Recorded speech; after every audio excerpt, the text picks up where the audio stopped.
오늘은 십계명을 지금도 지켜야 되는가라는 질문에 대해서 생각해 보겠습니다. 십계명이 무엇입니까? 십계명은 출애굽기 20장에 나오는 10가지 계명을 의미하는 표현입니다. 이 10가지 계명이 무엇이고 이 10가지 계명이 어떤 상황 속에서 누구에게 주어졌는가 하는 것을 우리가 좀 먼저 살펴야겠습니다. 출애굽기 19장을 보면 애굽에서 나온 이스라엘 백성들이 모세의 안내를 받아서 시내산에 도착하게 됩니다. 그리고 출애굽기 19장에서 하나님과 이스라엘 백성들이 언약을 맺어요. 그 언약의 내용은 이렇습니다.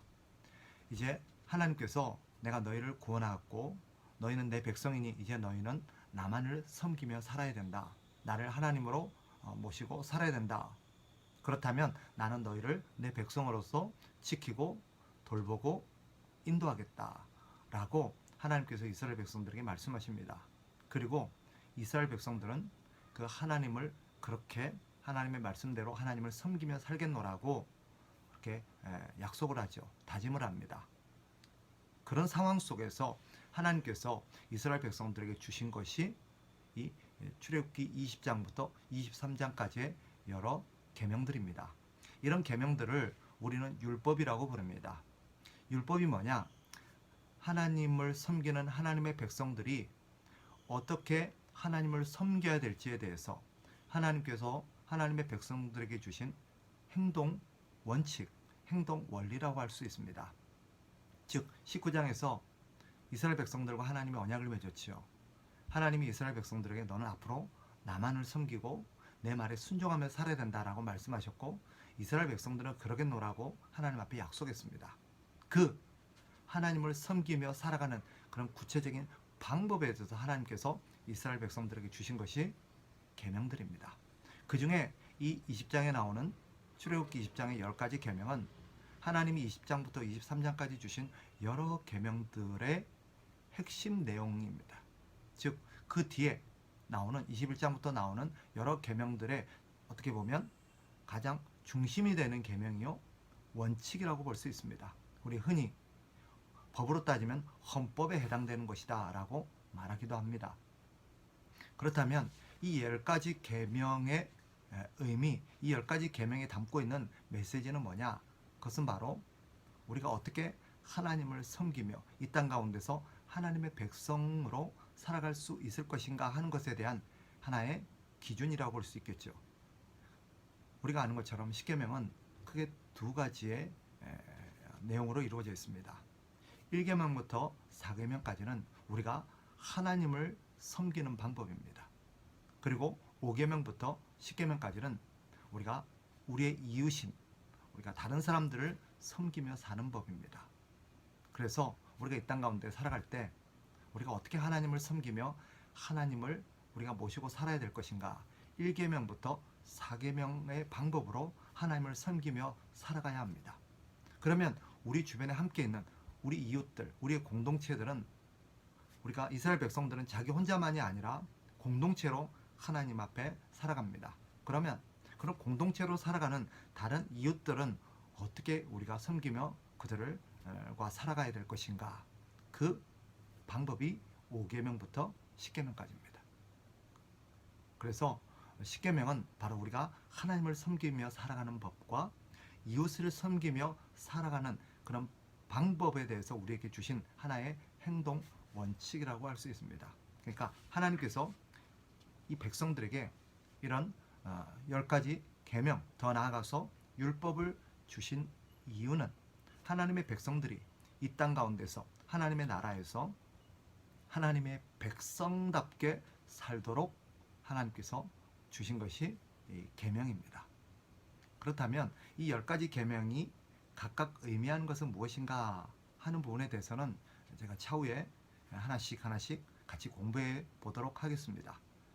그렇다면 지금 우리는 이 계명을 지켜야 될 것인가? 10계명이 지금 이 시대를 살아가는 우리에게도 여전히 유효한가? 여기에 대해서 예수님이 대답을 하셨습니다. 즉 이것은 구약에 나오는 하나님의 백성들을 향한 하나님의 명령이었죠. 그럼 이것이 신약시대 예수님 이후에 오는 하나님의 백성들에게도 유효한가? 거기에 대해서 예수님께서 마태복음 5장 17절에서 이렇게 대답하십니다. 들어보세요. 마태복음 5장 17절에 보면 예수님이 이렇게 말씀하십니다. 내가 율법이나 선지자를 폐하러 온 줄로 생각하지 말라. 폐하러 온 것이 아니요 완전하게 하려 함이라. 아멘. 여기서 율법이 바로 십계명을 의미하는 것입니다. 물론 십계명만이 아니라 나머지 모든 율법들, 유대인들은 구약에 나오는 율법들을 정리해서 이것이 613가지로 분류했습니다. 그 중에서 이 613가지의 그런 율법들을 핵심만 뽑아서 10가지로 정리한 것이 십계명에 해당한다고 볼 수 있겠죠. 이것을 바로 율법이라고 표현하는데 예수님이 오늘 마태복음 5장 17절에서 말씀하신 율법이 바로 십계명을 의미합니다. 즉 예수님이 뭐라고 그러세요? 내가 이 율법을 폐하러 온 것이 아니라 완전하게 하러 왔다 라고 말씀하십니다. 즉 그 시대가 하나님의 율법인 십계명을 제대로 지키지 못하고 오히려 십계명의 그런 내용들을 의미들을 왜곡시키고 훼손시켰기 때문에 예수님이 오셔서 그 십계명의 진의가 무엇인지를 백성들에게 다시 가르치고 그 십계명을 온전하게 지키게 하기 위해서 오셨다라고 말씀하신 것입니다. 자, 그렇다면 지금 신약 시대 더 나아가서 현대를 살아가는 우리도 십계명을 지켜야 되는가? 물론입니다.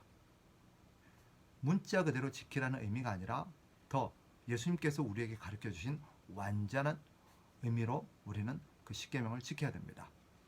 그러니까 십계명을 지켜야 된다라는 것에 대해서는 분명합니다.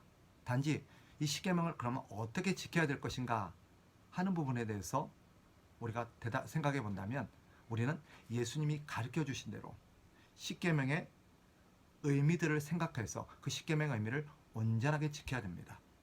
즉 우리는 문자 그대로 그 당시 이스라엘 백성들은 십계명을 해석함에 있어서 여러 가지 이것을 축소, 왜곡, 변질시키면서 자기 편한 대로 십계명을 해석하고 지켰습니다. 그러나 우리는 이 십계명의 원래 의미가 무엇인가를 생각하여서 그 의미를 따라 각 시대에 따라서 우리 시대에 맞게끔 바르게 적용하며 지켜야 합니다. 즉 예수님은 그 십계명의 진의가 참된 의미가 무엇인가를 우리에게 이 두 마디로 설명해 주셨어요.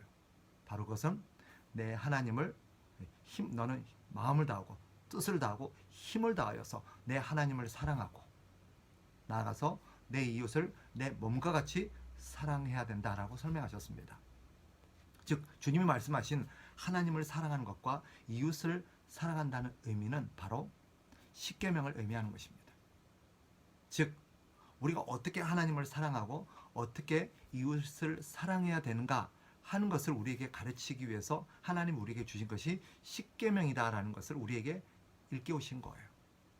그래서 예수님은 그 십계명의 의미가 하나님을 사랑하는 법과 우리가 더불어 살아가는 우리 공동체의 이웃들을 어떻게 사랑하며 살아야 되는지에 대해서 하나님 우리에게 주신 것이기 때문에 그것의 바른 의미를 우리가 알고 이 땅 가운데서 바르게 적용하며 살아야 된다라고 우리에게 가르치셨습니다. 그렇다면 각각의 의미들을 우리는 어떻게 지키며 살아갈 수 있을 것인가? 다시 정리한다면 십계명이 각각의 계명이 우리에게 의미하는 바가 무엇인가를 바르게 깨달아서 그 원리에 따라서 우리의 삶의 현장에서 바르게 적용하며 살아야 합니다. 그럼 당연하게 제기되는 질문이 그러면 1계명부터 10계명의 각각의 의미가 무엇입니까? 라고 다시 그 질문으로 들어갈 수 있겠죠. 이 질문은 차후에 제가 말씀드린 것처럼 한 가지씩 살펴서 그 의미가 무엇인가는 우리가 생각해 보도록 하겠습니다. 그러나 다시 결론적으로 우리가 처음에 제기했던 질문을 다시 한번 정리해 본다면 10계명을 지금도 지켜야 되는가? 물론입니다.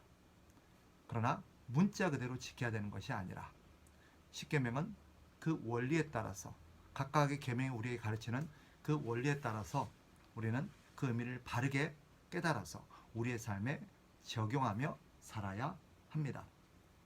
7계명에 보면 가늠하지 말라라고 되어 있지요.